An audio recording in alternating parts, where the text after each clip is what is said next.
Eu queria muito que você se apresentasse para a gente saber quem é você. Eu sou de Morá, Couto Cansado, uma eterna aprendiz que abracei um tripé educação, cultura e inclusão há 29 anos, quando eu me aposentei, e estou aqui até hoje na Biblioteca Braille como voluntária, mas hoje mais no mundo, com a Academia Inclusiva de Autores Brasilienses, que é o projeto que deu toda a sustentabilidade para a biblioteca existir. Como que começou tudo isso, esse projeto? Na época eu trabalhava aqui na regional, vizinha à biblioteca, e chegaram a mim 2.000 livros em braille e 2 pessoas com deficiência visual. Noemi é uma delas. Então, Noemi foi a motivação para que eu enfrentasse a burocracia do momento e criasse uma biblioteca pública, porque eu era da educação e o que chegou a mim era um pacote vindo da cultura. E tinha gente no meio desse pacote de livros, aqui para essa biblioteca aqui atrás. Como não tinha jeito de funcionar aqui na biblioteca pública, eu pedi uma sala de aula e criei a Biblioteca Braille, hoje nesse espaço independente que vocês conheceram. O nome que tem a biblioteca é em homenagem a quem? A Biblioteca Braille Dorina Noil, em homenagem a Dorina Noil, da Fundação Dorina Noil em São Paulo. Foi uma homenagem que a antiga coordenadora quis dar a Dorina Noil, porque todos os livros vinham com o selo, né, da Fundação Dorina Noil. Então foi uma homenagem a esta senhora, que já nos deixou. E aí a gente tem essa aqui e a gente tem ela em outros lugares do Brasil? Como Biblioteca Braille, apenas esta aqui no DF, como Biblioteca Pública Braille, porque no DF tem uma outra Braille, mas é escolar. Agora, a Biblioteca Braille se desdobrou em uma academia que já tem quase 500 membros, e esta academia tem os núcleos dela, inclusive fora do país. São os NAIABs, Núcleo da Academia Inclusiva de Autores Brasilienses. Onde tem alguma pessoa que acredita em inclusão, está autorizada a falar em nome da academia. Então, por exemplo, se eu quiser levar para minha cidade, é possível? Qual é a sua cidade? Franca, lá tem a Sociedade dos Cegos. Primeiro, né? Você toma posse, que pode ser presencial ou online, toma posse na academia, pelo seu interesse de conhecer esse trabalho, e depois de empossada, você pode ser gestora de um núcleo lá, com o maior prazer. Eu queria que você me contasse tudo de você. Mas tudo que... Como você se interessou por isso? Como surgiu esse seu interesse? Você é educadora? Sou, desde os 10 anos de idade, sou de pedagogia. Para mim é o melhor curso, porque abrange tudo, né? Para mim também. Eu, 10 anos, eu conheci uma biblioteca em minha cidade, Bom Despacho, e apaixonei por esse espaço. Até que, ao final dos meus anos de professora, eu tive a oportunidade de trabalhar numa biblioteca escolar de Taguatinga e depois vir aqui para a regional coordenar as bibliotecas da cidade. Foi nessa época, no período de 5 meses, que eu tive a coragem, né, de fundar uma biblioteca pública dentro da Secretaria de Educação. Então eu não podia simplesmente pegar os livros e essas 2 pessoas com deficiência visual e criar uma biblioteca escolar.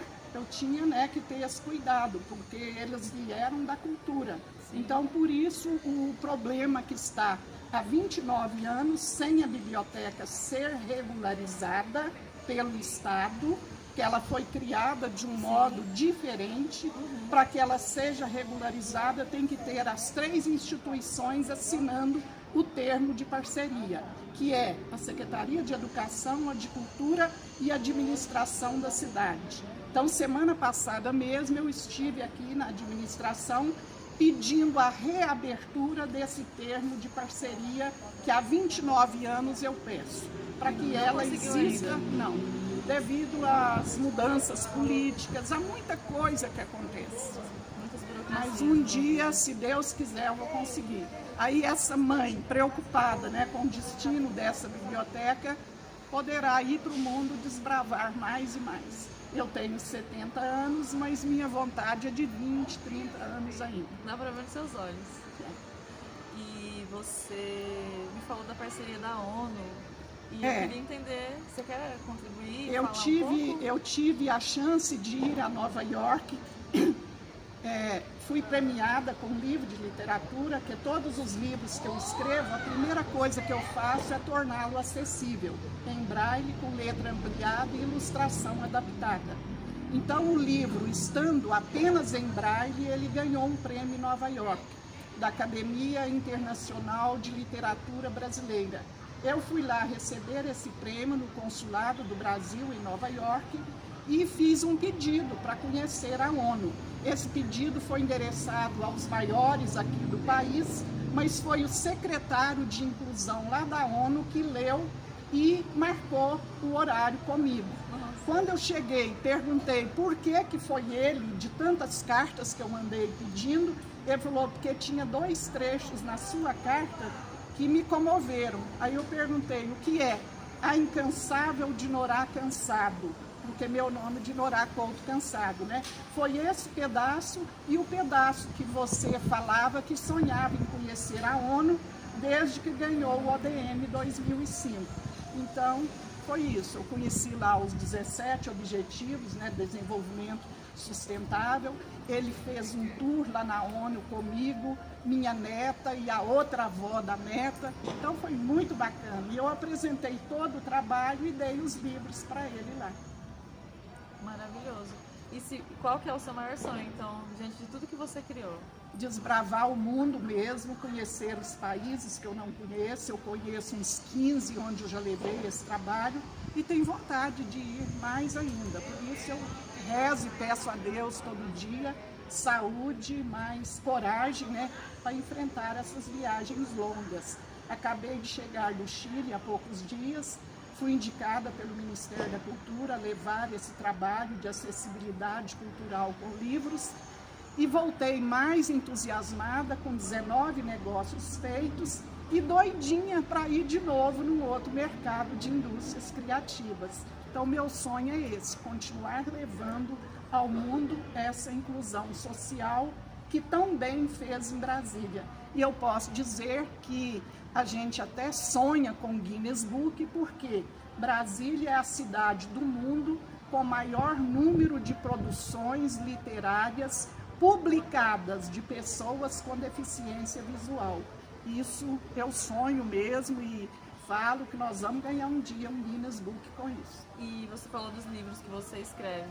Eles são sobre o quê? A sua narrativa? Literatura infantil, infanto-juvenil, mas que serve para quaisquer idades. E estes livros compõem 2 trilogias. A primeira, Receita Saudável, e a segunda, Por um Mundo Melhor. Então, são 3 livros, né, em cada trilogia, que abordam o respeito à natureza, o respeito aos animais, às pessoas.